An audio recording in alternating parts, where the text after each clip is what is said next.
It's like you like to draw them up, right? A walk-off hit by pitch is another one, right? Yeah, somehow, some way. That's what I told the guys. I was like, I don't have to answer that question when the last time I saw a walk-off hit by pitch was. So just grateful we got a run there to finish it off. So what'd you like about your team tonight? There were some scoring opportunities early, couldn't quite, get some runs in, but you managed to chip away. Your pitching held everyone in check. And they able to come. Yeah, and I think in that ball game you can feel like you got a choice there to give up and to let those. We had some really bad at-bats and some big moments in the beginning of that game.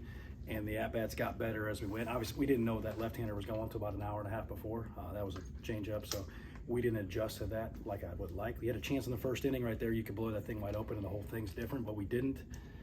Stood, just kept going. And those guys out of the bullpen, Bauer and Sauce, and then Kramer at the end to do what they did was great. Coach, pitched scoreless innings in the 6th, 7th, 8th, and 9th.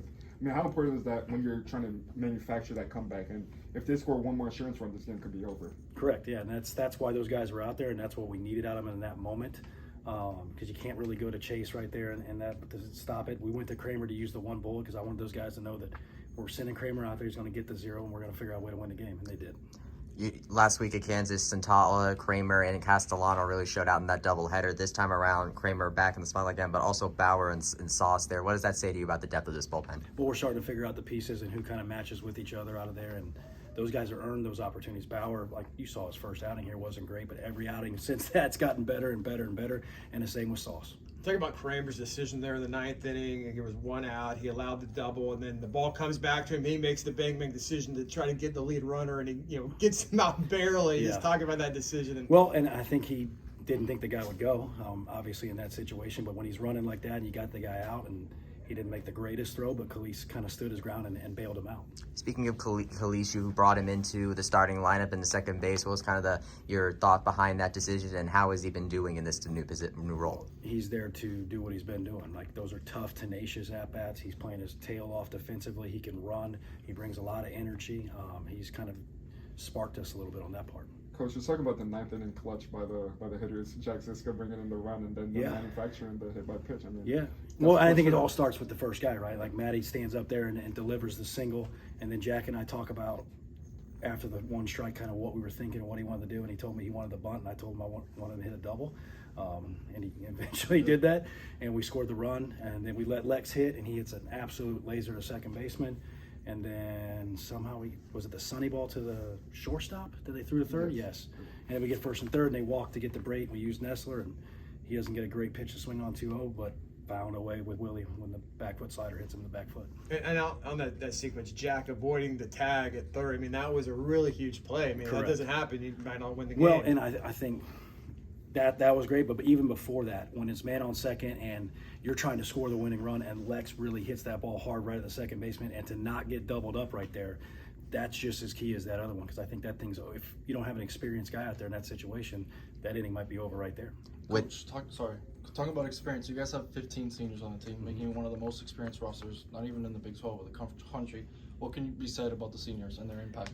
Well, I think they've all been through the battles of it, and we got some younger guys too in some big spots, and they can kind of lean on them.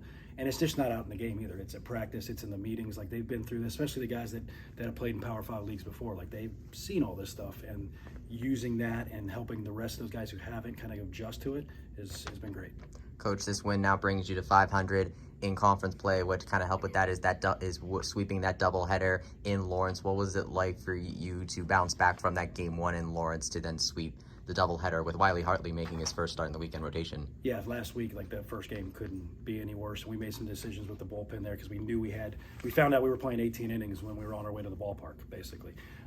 So we were trying to figure that out, and we had a talk after that game on Friday night and had to make a decision how we were going to attack the doubleheader, and the way they attacked that doubleheader has led us to this point. Talk about Cade Boxrucker. He's been the king of the midweeks, and that outing at JU, I mean, wow. I mean, 1 out away from a no-hitter. I've never had a more stressful 6-0, one pitcher used game in my life. So he was on it from pitch one. Like, that was good to see, because that guy works his tail off, and to get rewarded like that, and on the short week with the doubleheader and then the Tuesday and then a Thursday, for him to do that and save the bullpen was great. Bouncing off of Bryson's question, I mean, you guys are back to 500 in conference play. What does that do for the team's morale that to get back to this milestone. Yeah, and we talked about we don't even look at that till we'll look at that after we're done with Baylor at the end. We're just trying to win series, somehow, some way to win every series that we can, and that's the focus. What was your thoughts on Wiley Hartley's first to start in the weekend rotation on Sunday? I mean, it looked like all the rest of his outings for me personally. Like that's what he did in the fall, it's what he did in the spring, and it's good to see him take that stuff from practice to the game in the bullpen, and then go out there and start and do those things. What does this team need to do now? Because you do now to clinch its third consecutive conference series tomorrow. Well, tomorrow's going to be completely different. This game's not going to be a 4-3, or maybe it is. Like we don't know. We just got to find a way to come out on top, score one more run than they do somehow, some way. Appreciate it. Thanks, Best of luck, Coach. Thanks, guys. Thanks.